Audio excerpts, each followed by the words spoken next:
नमस्कार, मैं मयंक श्रीवास्तव। आप देख रहे हैं भारत प्लस न्यूज़ चैनल। आइए डालते हैं आज की प्रमुख खबरें अयोध्या की। राम मंदिर निर्माण समिति की बैठक में शामिल होने के लिए राम मंदिर के चेयरमैन नृपेंद्र मिश्र अयोध्या पहुंचे। इस दौरान उन्होंने बताया कि राम मंदिर का मुख्य निर्माण कार्य अब पूर्ण हो चुका है। मंदिर परिसर में राम मंदिर आंदोलन के बलिदानियों की स्मृति में शहीद स्तंभ निर्माण चल रहा है, जिसमें 15 जून तक तैयार हो जाने की संभावना है। वहीं नृपेंद्र मिश्र के अनुसार 30 जून तक लार्सन एंड टर्बो और टाटा कंसल्टेंसी सर्विसेज अपना काम पूरा कर यहां से लौट जाएंगी, लेकिन रखरखाव के लिए L&T की एक टीम स्थायी रूप से परिसर में मौजूद रहेगी। परिसर के सभी उप मंदिरों में श्रद्धालुओं के दर्शन पूजन की व्यवस्था पूरी तरह सुचारू है। सुरक्षा को और मजबूत करने के लिए 4 किलोमीटर लंबी हाईटेक बाउंड्री वॉल बनाई जा रही है, जिसमें 2026 के अंत तक पूरा करने का लक्ष्य है। राम मंदिर ट्रस्ट का कार्यालय और अत्याधुनिक म्यूजियम निर्माणाधीन और म्यूजियम में कुल 20 गैलरियां होंगी, जिसमें एक विशेष गैलरी 7D तकनीकी पर आधारित होगी। यह श्रद्धालु मंदिर भ्रमण का जीवंत अनुभव ले सकेंगे। साथ ही मंदिर को और भव्य बनाने के लिए सफाद लाइटिंग का काम भी शुरू हो रहा है।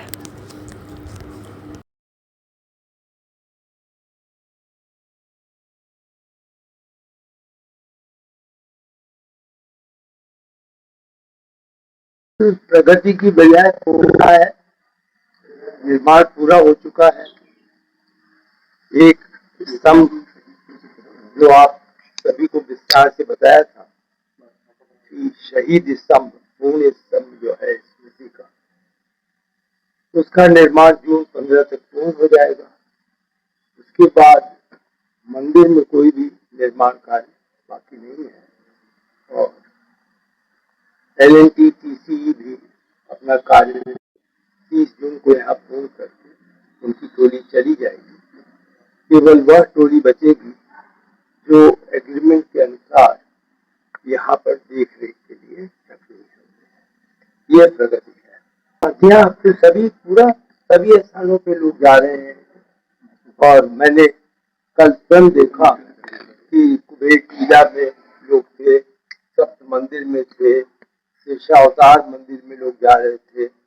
लोगों ने जो मंदिर स्मारक मेमोरियल था उसे भी जो है देख रहे थे। तो अब तो बहुत सरल हो गया है दर्शन करना। पूरा मंदिर पूर्ण हो गया जी।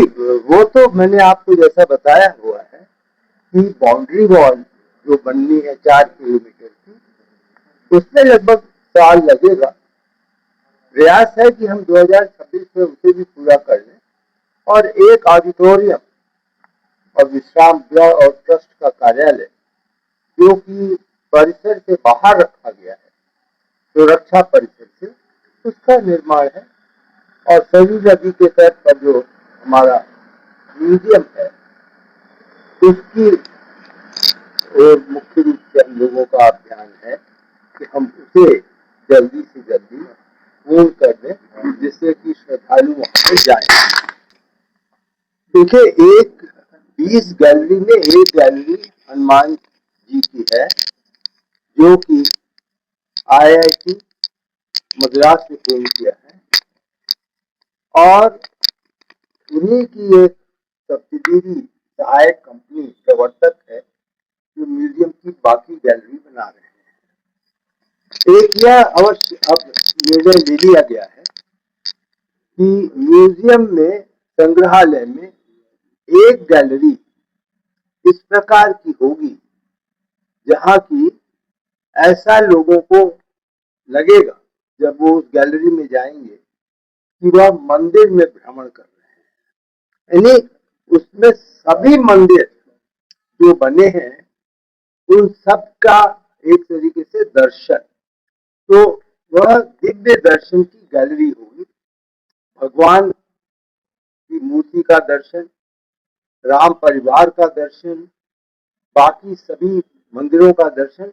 तो वो आज की जो टेक्नोलॉजी है उस टेक्नोलॉजी के तहत उस कार्य को किया जाएगा और उसमें यदि अनुमति मिली तो ड्रोन की भी सहायता ली जाएगी। एवन की टीम आई हुई है, कल मैंने उन्हें देखा वो लोग जो है वो मुख्य रूप से जो इक्विपमेंट है, जो एक तरीके से तार बिछाने का काम है, वह सबसे पहले पूर्ण करेंगे। उसमें उनकी प्राथमिकता है कि शिखर को सबसे पहले वो लाइट कर दें और उसका एक मार्क प्रदर्शन करके ट्रस्ट से उसकी सहमति प्राप्त कर लें। तो यह कार्य जो है वह दिया गया है और जून के अंत तक यह कार्य भी पूर्ण हो जाएगा। वो सभी वही गैलरी में रखे जाएंगे, उनको उसी स्थान।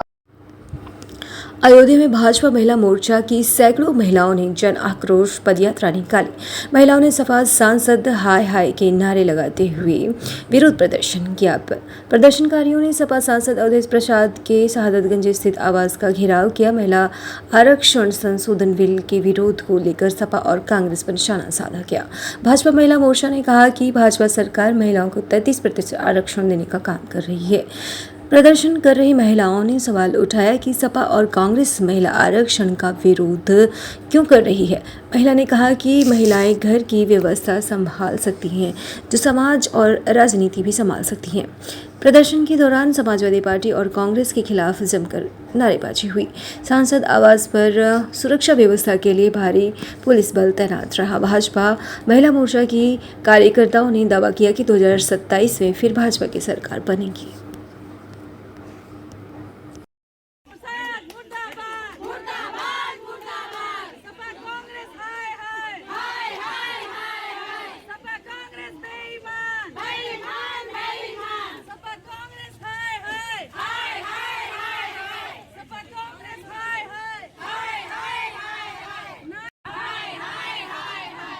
सांसद हाय हाय हाय हाय हाय हाय सपा सांसद मुर्दाबाद मुर्दाबाद मुर्दाबाद सपा सांसद मुर्दाबाद मोदी शक्ति का अपमान नहीं सहेंगे नहीं सहेंगे सपा कांग्रेस हाय हाय हाय हाय हाय हाय मुर्दाबाद सपा कांग्रेस हाय हाय हाय हाय हाय हाय सपा कांग्रेस हाय हाय हाय हाय हाय हाय सपा सांसद अवधेश प्रसाद हाय हाय हाय हाय हाय फूल नहीं चिंगारी और सपा सांसद के घर के बाहर ये घेराव कर रहे हैं, फैलाई है, बाधा रोकी, बाधा किया है, तो हम इन्हें बाहर नहीं निकलने देंगे और इनका यहाँ पर घेराव करेंगे। इस पर मैं यही कहूंगी कि सपा हमेशा से गुंडों की पार्टी रही है, हमेशा इन्होंने गुंडों को ही शह दिया है। और आपने देखा होगा जब डबल इंजन की सरकार बनी तो योगी जी ने कैसे माफियाओं को धूल चटाई है।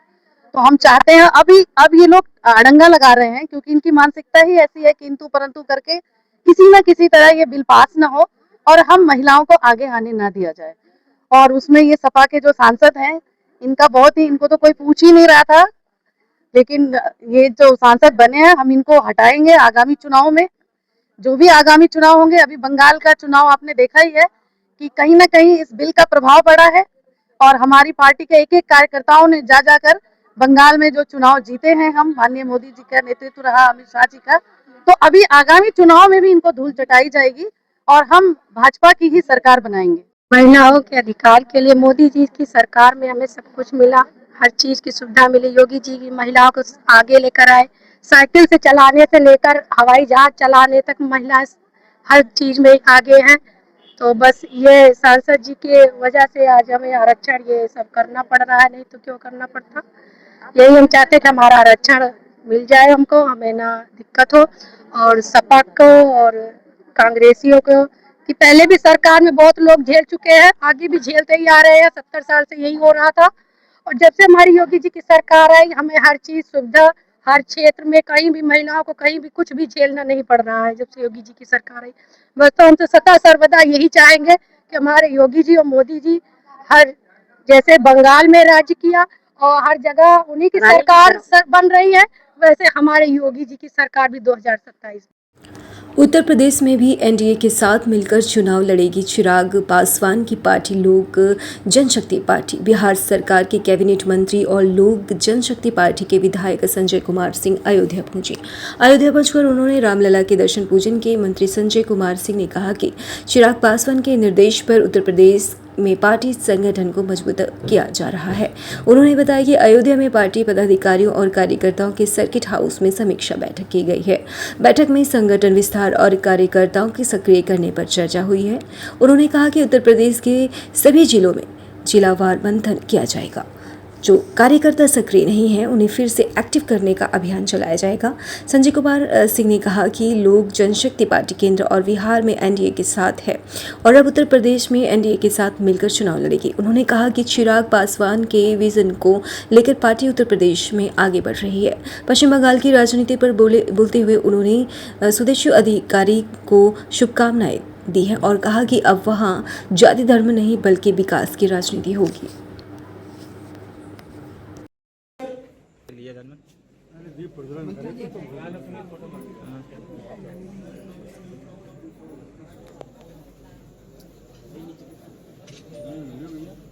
इधर सामने देख लीजिए मन कीजिए ठीक।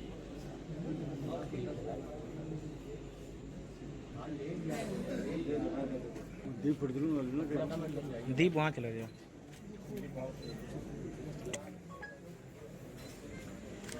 भैया हाथ पीछे लीजिए।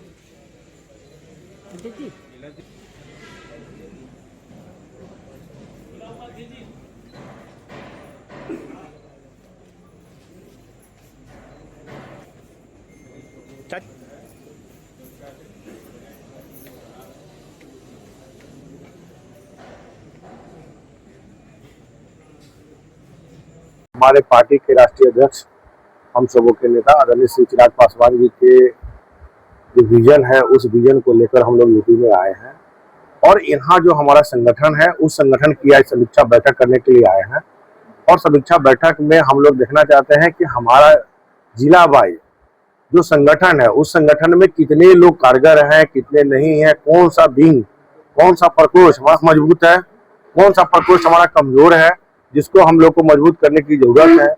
तो आज जो है संगठन की बैठक करने के लिए आए हैं और इसमें संगठन की बैठक करने के बाद जो जो हमारा विंग कमजोर होगा उसको हम लोग मजबूत करने का काम करेंगे और आने वाले समय में लोक जनशक्ति पार्टी रामविलास कैसे यूपी में मजबूत हो इसके लिए हम लोग रणनीति तैयार करेंगे। देखिए बिहार में भी हम लोग एनडीए की सरकार में है, केंद्र में भी एनडीए की सरकार में है और यहाँ भी हम लोग एनडीए के तहत चुनाव लड़ेंगे और बाद बाकी जो भी निर्णय होता है वो हमारे पार्टी के नेता आदरणीय चिराग पासवान जी लेते हैं। हम लोग का काम है कि संगठन कैसे मजबूत हो, संगठन कैसे यहाँ पर मजबूती से काम करे, उसका देखना हम लोग का काम है और आगे का निर्णय जो भी होगा हमारे पार्टी के राष्ट्रीय अध्यक्ष आदरणीय चिराग पासवान जी लेते हैं। मेरी शुभकामना है शुभेंदु अधिकारी जी का कि आपके आने से जो आज लंबे समय से बंगाल में अराजकता का माहौल बना हुआ था, डर और भय का माहौल बना हुआ था, हिंदू मुस्लिम की बात हो रही थी, वहाँ आज सारी चीजों पर विराम लगा के अब वहां पर कोई जात, कोई संप्रदाय और कोई धर्म की बात नहीं होगी। अब वहां पर बात होगी तो सिर्फ और सिर्फ विकास की बात होगी। तो इससे कहीं ना कहीं बंगाल की जनता को एक अस्थायी सरकार और एक कार्य करने वाली सरकार जो पूरे बंगाल में सभी जाति धर्म के लोगों को लेकर चलने वाली सरकार का गठन हुआ है। इसलिए मैं पुनः उनको बहुत बधाई, बहुत शुभकामना देता हूँ। बहुत ही अच्छा और बहुत ही मतलब मेरे लिए जो आज का पल था, पहली बार प्रभु श्री राम का दर्शन करने का मुझे मौका मिला। अपने आप को बहुत सौभाग्यशाली समझ रहा हूँ क्योंकि मुझे पहली बार आने का मौका भी मिला है। अयोध्या के सुहावल जोड़ी बाजार निवासी किसान आशीष मिश्र की 12 साल की बेटी जानवी मिश्रा तेज बुखार से पीड़ित थी। दुर्लभ व नेगेटिव ब्लड ग्रुप होने के कारण उनका हीमोग्लोबिन 4 रह गया था। दर्शन नगर मेडिकल कॉलेज में ब्लड नहीं मिला। परिजनों ने संकल्प संस्थान के अध्यक्ष डॉक्टर आशीष पांडे दीपू को बताया। वे तुरंत डोनर टीम के साथ जिला अस्पताल के ब्लड बैंक पहुंचे। डॉक्टर निशांत सक्सेना और डॉक्टर प्रियंका खरे से सलाह ली। डॉक्टर प्रियंका ने बच्ची को भर्ती कर दिया और 2 यूनिट व नेगेटिव रक्त चढ़ाने को कहा। डॉक्टर आशीष ने बच्ची को भर्ती कराया और पत्नी शालिनी पांडे के डोनर कार्ड से ब्लड बैंक में उपलब्ध एकमात्र ए नेगेटिव यूनिट दिलवाई। दूसरी यूनिट के लिए गोसाईगंज के ए नेगेटिव डोनर सत्यम पांडे को बुलाकर रक्तदान कराया। बच्ची की जान बचा ली गई है।